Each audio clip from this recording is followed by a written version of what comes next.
Hello everybody, and welcome back to my channel. In this week's video, we're going to be taking a page out of Love to Draw Manga's book and drawing whatever the heck I want, because I have been sick with COVID over the last couple of weeks, and then I had to go back to work, and I've been working my butt off, and now is the first time I've had any time to work on art, so I just wanted to draw whatever I wanted to, so that's what we're going to be watching today.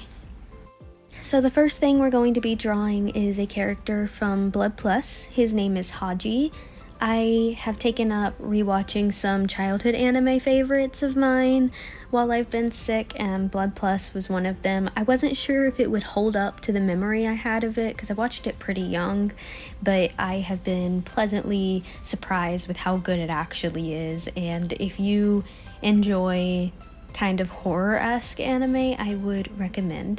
So this is Haji, and he is the main character, Saya's like servant. I'm not gonna spoil anything. Basically, he's kind of a really stoic, just kind of quiet servant that just will do anything to protect Saya. So the reason I'm not really cutting and splicing and skipping through the art process is because I figured for this video I'd let you guys see my process a little bit more and all of the little mistakes that I make until I get to the final piece, so that younger artists and newer artists out there can see that even artists that have been doing it for a very long time still make a lot of mistakes, and there is a very long process to getting things the way you want them to be.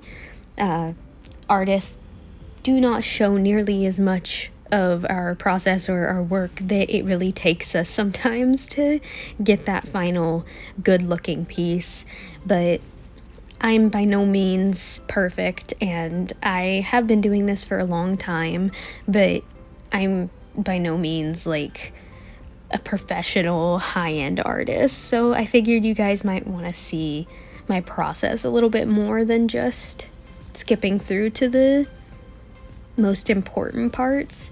Here we're just blocking in the colors. There's not much left after this, to be honest. I'm just gonna block them in and then do a little bit of shading. I didn't really get fancy with this one. Haji's very simplistic character, and there's not much to his look. He looks almost kind of like a butler, but yeah, I'll just let you guys watch the rest of it.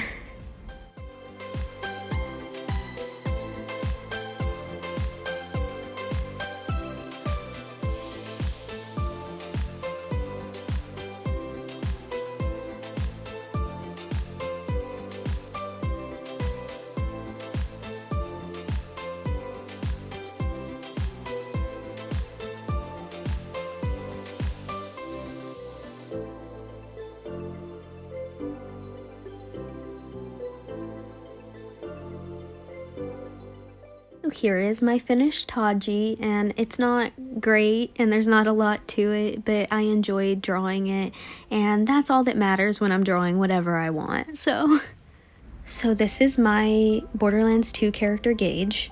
She's my favorite to play, and I decided to try and recreate her in my own art.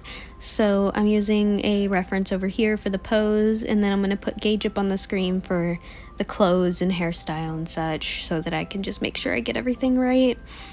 There's not much to say for the process. I'm just sketching in what I see the way that it looks like it's supposed to look. Obviously, it doesn't look exactly like Gage from Borderlands because it is my own personal style, but I enjoyed drawing this as something to just keep me busy and get my mind off of, you know, life.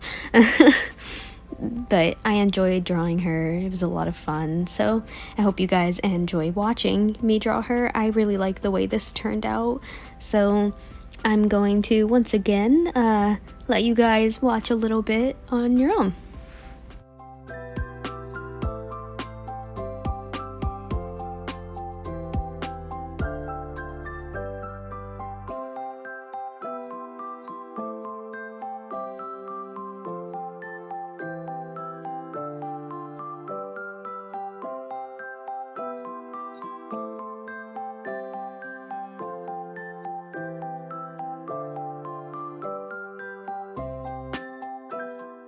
So here is my finished piece of Gage. If you have never played the Borderlands series, or if you've never played Borderlands 2, she is the Necromancer class. She controls a robot that she created herself. She is 18 years old, and she, as you can see, is missing one of her arms. I don't work with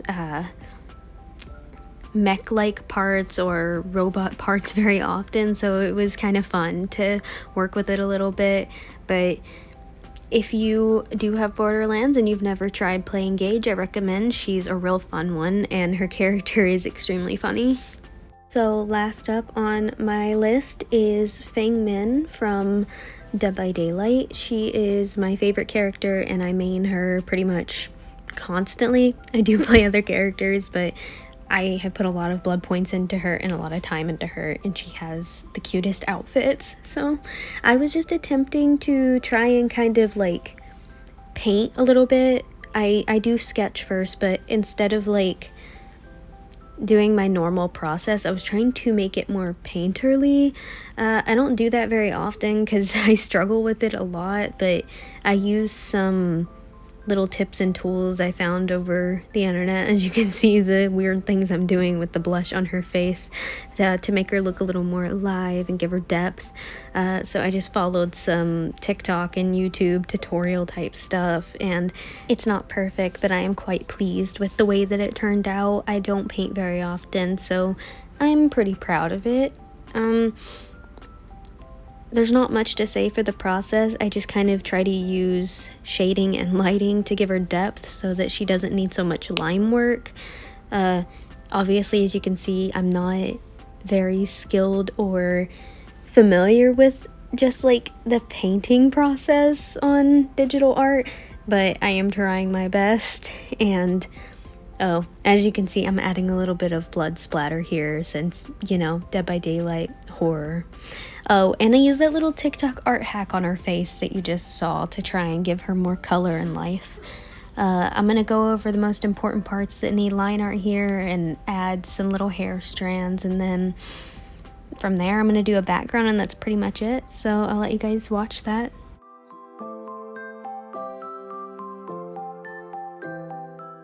So here's the finished piece. I like the way it turned out a lot. Obviously, I am not proficient in the painting on Procreate or on digital art, but I tried my best and I'm happy with the way that it turned out. With that is going to be all of the drawing whatever the heck I want for today, and hopefully I will have another video up next week as long as I feel better and don't have so much work. But I hope you guys really enjoyed the video, and thank you so much for watching. Bye!